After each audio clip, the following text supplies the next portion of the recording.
Hi, it's Alaska Granny. Are you thinking about supersizing your food storage? It's easy to do with 5-gallon buckets of long-term food storage. I went to my local grocery store the other day and I asked them for 5-gallon buckets and lids. I hadn't been there in a long time and I haven't asked for buckets in a while. And they said, "How many would you like?" which was great news for me. I asked for 3 and they brought them out to me right away. It was very nice. I appreciate my store having the buckets and giving them away for free to shoppers. If you can't find buckets for free at your grocery store, you can always go to the hardware store or even to somewhere like Walmart and you can buy the 5-gallon buckets. Then look for the lids. Make sure that your lids have the inner rubber ring. That's what seals your bucket into an airtight container. If the ring is missing, you need to keep looking for a better lid. You also have an option to buy a gamma lid. A gamma lid is a 2-part lid that can screw open.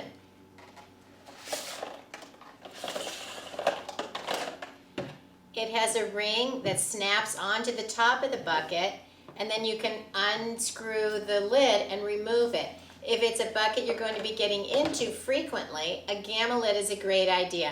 But if you're just going to store these foods away long term for, say, 30 years, you don't need a gamma lid. They're extra expensive, they're very nice to have, but you wouldn't want to use this unless it's a bucket you plan to open and close several times. There's one other accessory you need if you're going to supersize your food storage with buckets, and it's a lid wrench. Once you seal the lids, they're very hard to open. They have a few little tabs around them.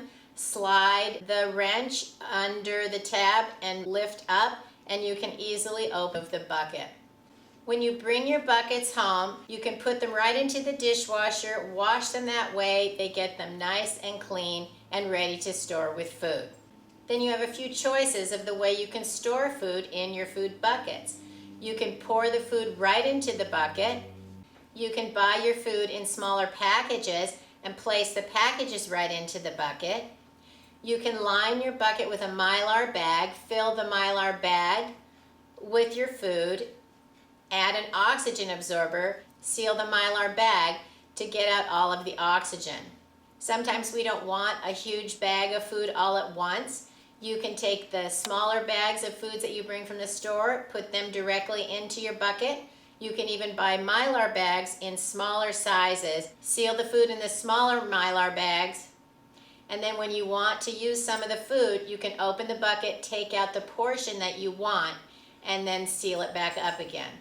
Buckets are great for storing food because they're airtight, they store food out of the light, they keep out moisture, and they prevent pests from getting into your food. A few years ago, one of my buckets out at my granny camp, which is my Alaska off-grid cabin, got chewed up by a squirrel. So just like everything else in life, nothing is 100%, but these are a great way to store lots of food long term.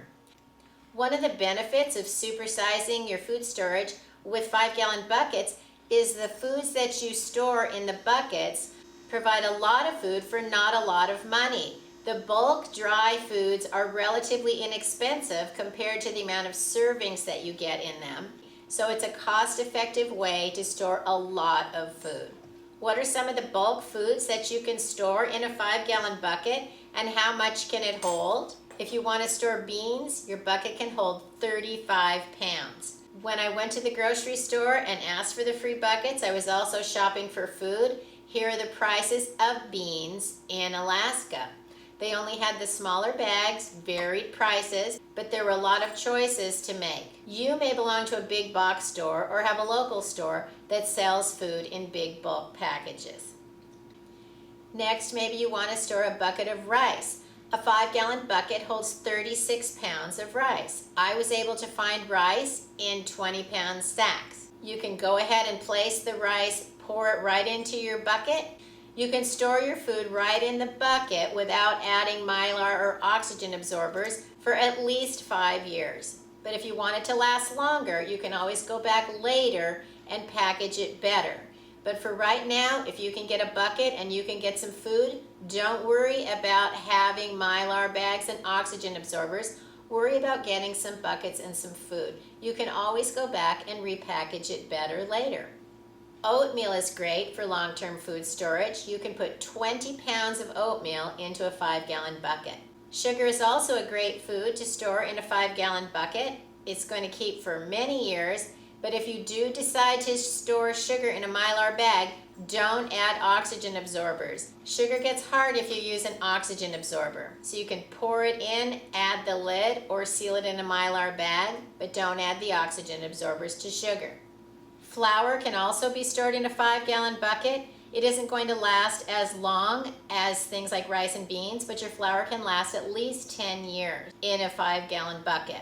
A 5-gallon bucket can hold 33 pounds of flour. Flour is one of those ingredients that if you want to get into it, take it out, use it for making sourdough, tortillas, bread, then having flour in a 5-gallon bucket with a gamma lid might be a terrific idea.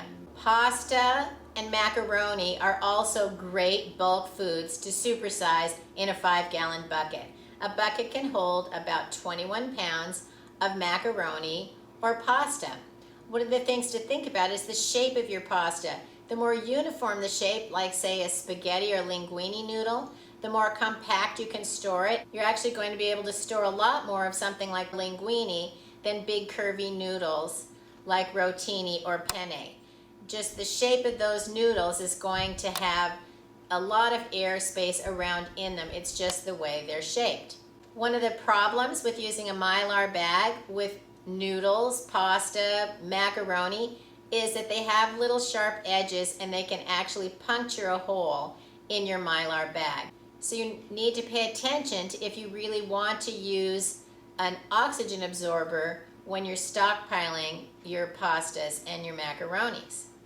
A fun fact, you can actually store 37 pounds of popcorn in a 5-gallon bucket. Now, I don't know how much popcorn you could use, but that's not an amount that I would ever need. And so I do not have a bucket full of popcorn. But that's where if you're gathering foods a little at a time, say you get a bag of pinto beans, a bag of rice, a bag of popcorn, a bag of macaroni, you can put all those different things in their own bag right into the bucket and put on the lid. You are supersizing a little at a time with a wide variety. If you don't have any stored food, it's far better to buy a variety in small packages each time you go to the store rather than buy 50 pounds of one thing and 20 cans of something else the next time, because we don't know when an emergency might come along, and you'd rather go into your pantry and have a bucket of a variety of foods rather than just a bucket of rice. After you get a variety, then it's great to do just full-on buckets of one thing. But if you don't have anything at all, start with a variety and then go to supersizing buckets. Just pour it into the bucket, your food can last 5 years. If you add the Mylar bags and the oxygen absorbers, it's going to last up to 30 and maybe even more. If you want to store rice, make sure you store white rice because brown rice has oils in it and the brown rice will get rancid. You can store brown rice, but not for as long as white rice. If you're buying Mylar bags, look for ones that are 20-inch by 30-inch. Even if they say they'll fit a 6-gallon bucket, that's great too, because you don't have to seal it down to the very tightest edge of the food. You can seal it at the edge of the bag, suck out the air, fold it into the bag. Then if you ever decide you need to go back and take some of the food out, you can open the Mylar bag, take out what you need, and you have enough of the edge of the bag left that you could seal it up again. How many cc's of oxygen absorbers do you need to put into your containers? The guideline is 100 cc's for a quart jar, 300 cc's for a gallon jar or a number 10 can, 1,500 cc's for a 5-gallon bucket. I hope my video has you thinking about options of food storage. Maybe you can get some free 5-gallon buckets. Maybe you want to start getting supersized amounts of food or a variety of food into a bucket. Food storage seems to me to be more urgent now that we have this pandemic, coronavirus, COVID-19 quarantines.